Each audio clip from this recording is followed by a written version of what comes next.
Oh no! Call the police! There's been a theft! After returning from my mother's 60th birthday celebration, I noticed the $12,000 watch my mother had gifted me was missing. I told my husband, John, to call the police because we had a break-in. But he said, "Don't. It's definitely here in the house." Don't. It's definitely in the house? What does he mean? Why is he so sure? But, you see, I've already called the police. Yes, I've already alerted them. This was probably the work of that person who was so fond of my watch, wasn't it? So that's why you didn't want me to call the police, right? Sigh. I'm flabbergasted. I'm totally disillusioned with you. I just can't deal with you anymore. You two, the dumb mother-son duo, can go to hell. My name is Haley, and I'm 38 years old. I've been with my husband, John, for 2 years, and we officially got married 3 months ago. He was a handsome and respectable man that I adored. But there's one thing about him that I just can't forgive. Well, maybe it's not just about him. Yet, it's frustrating to think that if it weren't for this, I'd probably be living happily with John. What I dislike about John is, "Johnny, I'm here again today." "You're here again, Mom?" "Well, make yourself at home." My mother-in-law. John's biological mother. In addition to be such an unpleasant existence, she overly spoils John. You wonder why I hate the woman who gave birth to the man I love? Well, it's because of this. This incident. We have been living together before we got married. So, I didn't expect much to change after getting married, and I thought we would continue living our normal life. "I'm here again today." I feel nauseous. The mother-in-law, spouting off lines as though she were visiting her boyfriend's house. After our marriage, she started coming over every Friday, spending the weekend, and leaving late Sunday afternoon. And we're still newlyweds. But I get lonely being alone. I have no clue. My mother-in-law wasn't like this when we were dating. She never once visited our home. But the moment we got married, she started coming over as if it were the most natural thing in the world. I was puzzled, and when I asked her about it, I got a bizarre response. "Well, you know. Before marriage, you weren't family yet, were you? So, I thought it'd be a bother if your boyfriend's mom started dropping in. But now that you're married, we're family, right? So, I thought I didn't need to be so reserved anymore." Her answer left me dumbfounded. What on earth was she talking about? I vented my frustrations to my husband, John. "Well, we're newlyweds, and we'd like to spend the weekends alone, right?" He understood my feelings and spoke to his mother on my behalf. Even though his way of addressing it was like, "Mom, we're newlyweds, you know? It's a bit much that you come over every week." "Oh, Mom. Maybe it'd be better if you left a little early today? Though, you're welcome to stay and relax." His roundabout way of saying things was so frustrating.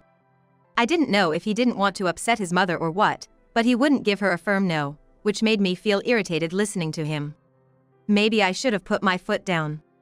But I hesitated to complain about my mother-in-law since we're newlyweds. For the long haul, it might sour our relationship. Yet, it's infuriating that she shamelessly visits our home every single week. What's more, she bosses me around, which cranks up my anger. "Hey, Haley. I am a guest here. Be a good host. You. As soon as I finish eating, clear the dishes. Or what? Are you expecting your guests to do chores? How disrespectful of a daughter-in-law you are." Despite calling me family since I married John, she sure talks strange. If we're family, she could at least clean up after herself. But even John seems to be taking the same stance as his irrational mother lately. "Well, this is my house, and Mom's a guest. I am building a new household after all." My husband, who agrees with his mother instead of standing up for his distressed wife. He even began saying things like, "Mom came all the way here, switching trains and all. It must be hard on a woman over 60. Let her rest a bit." If that's the case, wouldn't it be better if she didn't visit every week? I almost retorted. But I swallowed my words to avoid a fight. "That's right. I've come all the way here by train because I wanted to see John. So, you better take good care of me." If she wants to see John that badly, she should just call him to her place. I wish she wouldn't involve me. What a headache these two are. lately, I've given up. There were days when I used to cry, thinking, even though we're newlyweds. I've complained to John. But he would just say, well, you see, Mom brings all these gifts every time she visits, right? So, don't be so hard on her. True, every time she visits, my mother-in-law brings a gift. Hearing only that, one might think, what a conscientious woman. She's so considerate. But I believe there's a different motive behind it all. The gifts my mother-in-law brings are all, my husband, John's favorite things. And she always hands them directly to him, never to me. Here, John. I brought you some more gifts. You love these snacks, don't you? Eat as much as you want. She always says something along those lines. It's as if she's deliberately excluding me from her field of vision. And of course, John is delighted to receive his favorite treats. He grins from ear to ear and thanks her. Thanks, Mom. I was just craving this. Your choice is always spot on. He exclaims, all excited. My mother-in-law shoots me a sly grin. She knows I'm annoyed, yet she keeps doing these irritating things on purpose. What's her game? While I'm increasingly frustrated with my mother-in-law's antics, John has accepted her weekly visits. He falls for her strategic moves, hook, line, and sinker, and she grows more confident with each successful manipulation. I keep wondering why I ever married John. These thoughts are becoming more frequent. I once loved him so much, but now I can't see him as anything other than a mama's boy who grosses me out. I'm seriously considering divorce, but my mother's 60th birthday celebration is coming up. A celebration, especially for my own mother. I can't possibly consider divorce at this point, with such a joyous event right around the corner. It would cause so much concern for everyone. So for now, I bear with it, swallowing the bitter pill every day. And in the meantime, this dumb parent-child duo's rampage has only escalated. One day, as always, my mother-in-law showed up. Haley. Hey. We're out of beer. Why didn't you bring more? What an inconsiderate woman. Bring me a new one now. And don't forget the snacks. When did I become her servant? Or maybe a waitress? Sighing heavily, I complied with my mother-in-law's orders. Suddenly, I heard her excited voice. Curious, I headed to the living room with the beer and snacks and saw. Look, John. Isn't this a wonderful watch? Just perfect for me, don't you think? I love it. To my horror, she was wearing my watch. This watch was very precious to me. My mother gave it to me as a gift for my 20th birthday. And what was more, it cost $12,000. My mother must have saved up so hard. I grew up in a single-parent household and we were never well off, but my mother had been saving for this day, telling me, I've caused you so much trouble. I've been saving for this day. I felt extremely displeased when my mother-in-law, without asking, took and wore such a cherished item. It was completely inappropriate for her to take it from the watch box on the chest of drawers without my permission. Stop it, please. This is a precious watch that my mother gave me as a gift. When I told her to stop, my mother-in-law went ballistic. What? I'm the one wearing it right now. What do you mean, stop it? You think you, as a daughter-in-law, can control what I do? I simply can't understand why she would say such a thing considering she took my stuff and put it on without asking. When I was dumbfounded, my mother-in-law, for whatever reason, made a demand with sparkling eyes. Oh, this watch is really nice. Looks expensive too. Give it to me, won't you? I had just told her it was a precious watch my mother gave me as a gift. Nevertheless, the audacity of her to ask for it so insensitively was beyond me. This is truly something important to me. I absolutely cannot give it to you. I expressed a firm no. Then, my mother-in-law, like a child throwing a tantrum, whined. No! I want it! Give it to me! I was appalled at her childish act in such an embarrassing way. I've told you several times, this watch is really important to me. And do you know it's a $12,000 watch? I can't just hand it over like that. When I said that, her eyes sparkled even brighter. $12,000. I want it even more now. I regretted telling her the price. But it was too late to regret. She was determined not to take off the watch. She refused to listen to me and said, This is mine. Hey, John. Could you say something too? You know how much I've treasured this watch since we were dating, right? Out of desperation, I turned to John for help. But I expected he'd probably say something like, "But Mom." However, to my surprise, John stood up for me. He added some unnecessary comments though. Mom, I'll get you something much better than that watch. So, let's return the watch, okay? I'm frustrated with the way they refer to that watch. Really? Then I don't need this thing. At John's urging, my mother-in-law immediately took off the watch. Get me a better one than this. A really expensive one. John calmed her down with nods of agreement. It really pissed me off how they treated my wristwatch as just that thing. It was a very precious watch to me. I couldn't forgive them. Surprisingly though, after my mother-in-law left, John apologized to me about the watch. Apparently, he knew how much I treasured the watch and thought he'd make sure it never ended up in my mother-in-law's hands. I wished he'd stopped her from trying to wear it in the first place. But, all in all, I realized this was John's way of being kind, and for the first time in a while, I felt genuinely happy. Like everyone, it might be only natural that he cherished his mother, so his behavior around her was understandable in a way. That being said, I did think his mother was definitely going overboard. I found my mother-in-law infuriating, but when she was not around, John was a kind and lovable man I fell in love with. I had started to notice more of his flaws, but I'd gradually learned to accept them. After all, if I got angry every time, I'd wear myself out.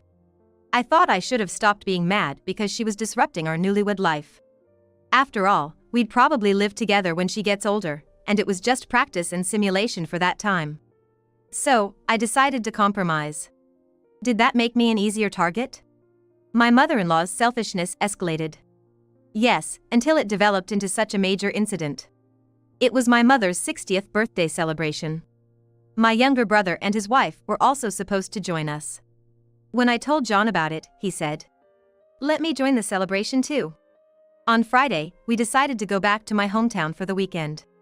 I was excited about spending a weekend without my mother-in-law for the first time in a while. After work, John and I met up and took the Amtrak to my family home in Virginia. It felt like we were on vacation, and I was overjoyed. It's been a while since we did something like this. When I spoke to John, he nodded. I'm sorry that Mom's been so selfish lately. To my surprise, he apologized to me. John, like me, was raised in a single-parent family. So, he had felt a strong sense of gratitude towards his mother, and found it hard to stand up to her. I could understand that. When I thought about the struggles John must have been going through, I felt guilty for being angry by myself.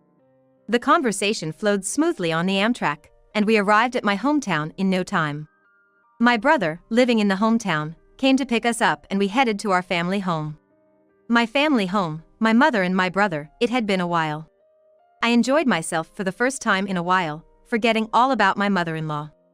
I must have been under a lot of stress lately. Apparently, I was really enjoying myself. After celebrating my mother in grand style, the day to return came around quickly. Even on the Amtrak home, John and I had a lively conversation and enjoyed the afterglow. Then, we returned home. And...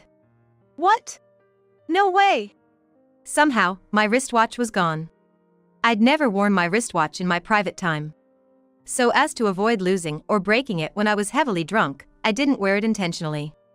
I had no idea what was going on. There was no sign of a break-in. Just my wristwatch was missing. My precious wristwatch. I was thrown into confusion. Why my wristwatch of all things? I was confused by what happened to me. In despair, I bursted into tears. Just calm down for a moment. While we were out, my wristwatch went missing, but for some reason, John seemed calm. But there was no way I could stay calm in this situation. What are you saying? Call the police. It's a robbery, I said, asking to call the police. Then John's expression changed completely. Stop it. I'm sure it's in the house. Huh? Definitely in the house. What does he mean? I couldn't believe my ears. Why is he so sure? As I was puzzled, he said, Wait a moment. And went somewhere to make a phone call. I didn't understand. But I thought it might be somewhere, so I searched the whole house. But I couldn't find it. It was definitely stolen. While I was feeling down, John finished his call and came towards me. My mom is coming over now. My mother-in-law. Why now of all times? When I said, Now's not the time for this. John hung his head in silence. He looked like he wanted to say something, but what could it be? While I was thinking and searching for my wristwatch, my mother-in-law arrived soon. Gosh. What's the hurry to call me over? I was in the middle of shopping, you know. In the middle of shopping? I'm sorry, Mom. But as I told you on the phone, Haley's wristwatch is missing. You've been in the house all along, right? I thought maybe.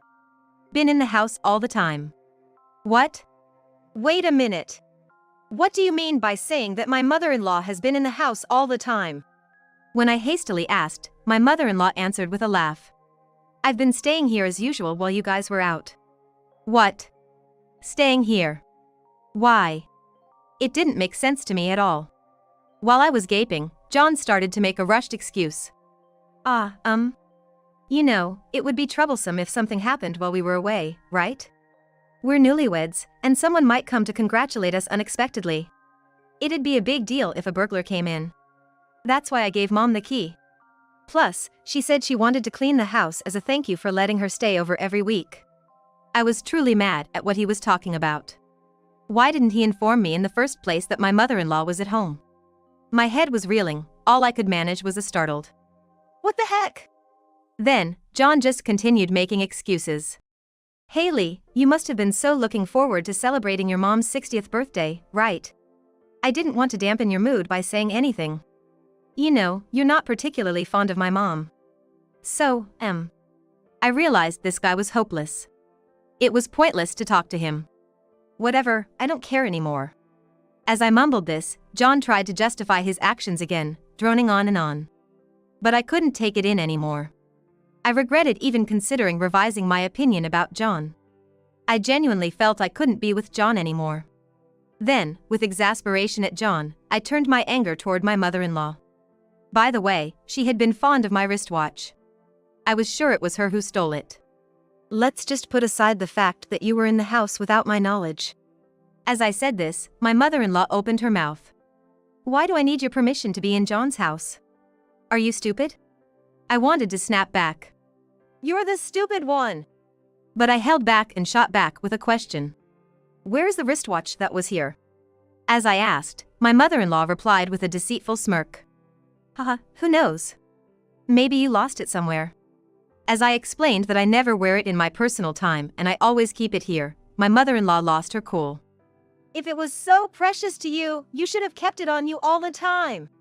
That defiant came back. I hit back without missing a beat.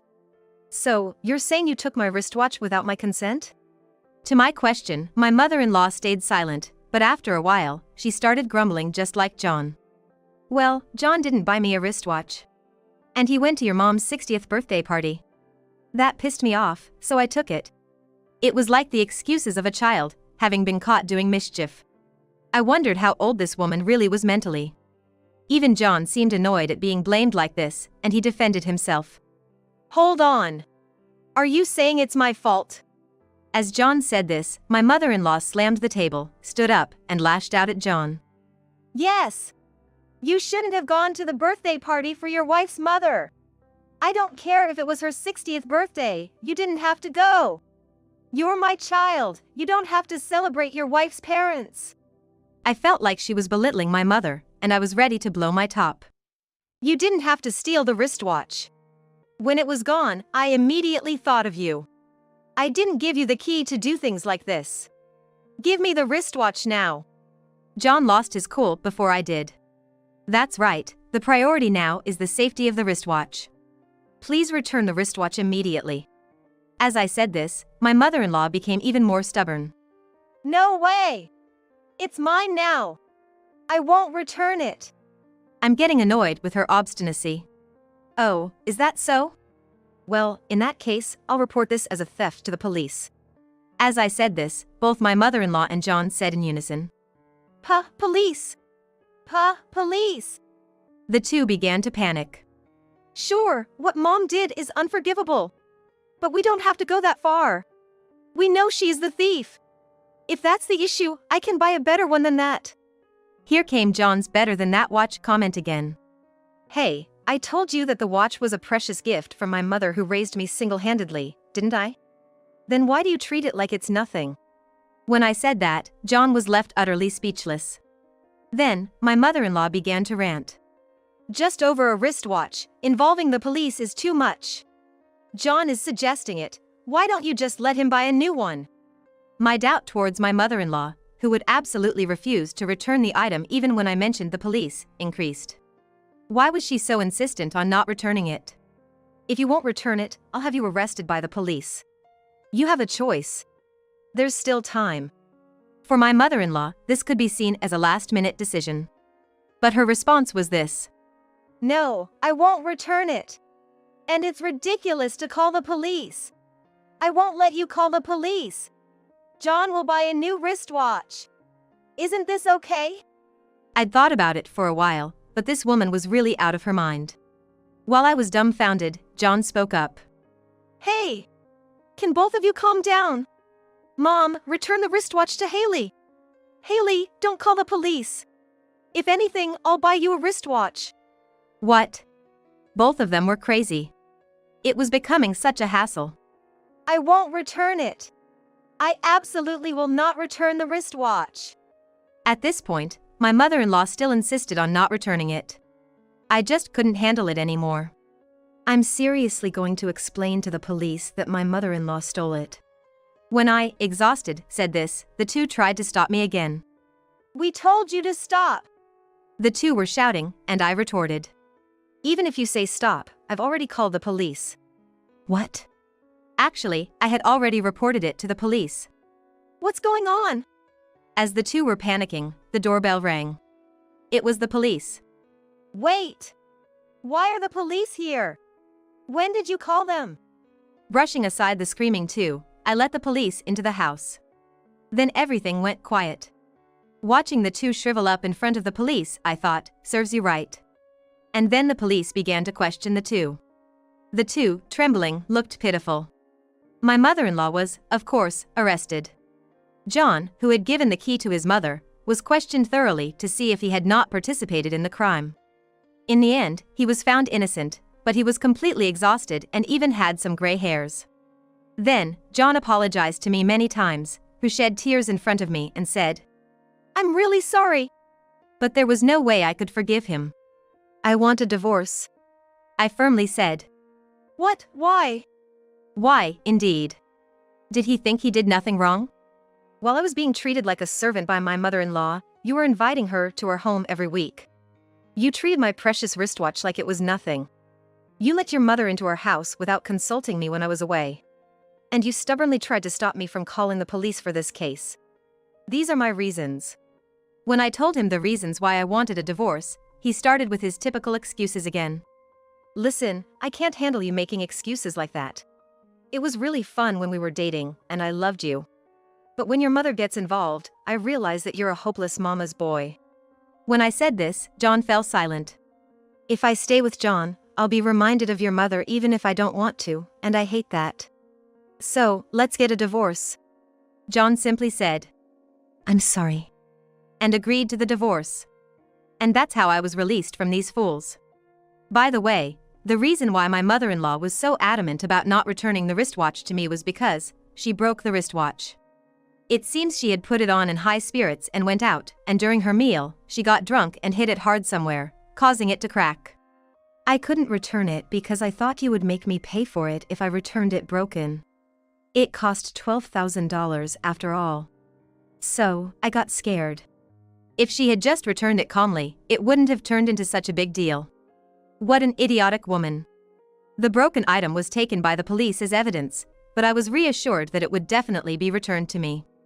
Of course, my mother-in-law will have to pay for the broken part. As a result, all the savings she had accumulated disappeared all at once, and she seems to be wringing her hands wondering what to do with her life after being released. As for John, it seems that the rumors were flying around his workplace after someone saw the police entering our house, saying he divorced his wife because he was abusive. He acted high and mighty and got involved with the police. Because of this, he had a nervous breakdown and quit his job. Now, he's busy job hunting. Also, his relationship with his mother has deteriorated significantly due to this incident, and I heard that they are almost estranged now. His mother lives a lonely and humble life, unable to afford luxuries, and John is having a hard time finding a job. By the way, I'm sure some people are curious about when I reported to the police. The truth is, it was during John's phone call with his mother when I called the cops. I was beside myself with worry, so the moment John left, I contacted the local police station. When I was told, it will take about 30 minutes to arrive. The shock of having my wristwatch stolen and the thought of waiting for such a long time really got to me. But when I realized the culprit was the stepmother, I was determined to grill her thoroughly. I was surprised that they indeed arrived in roughly 30 minutes. By the way, the police officer told me one thing. In cases of family disputes, the culprit might resort to violence with weapons like a knife.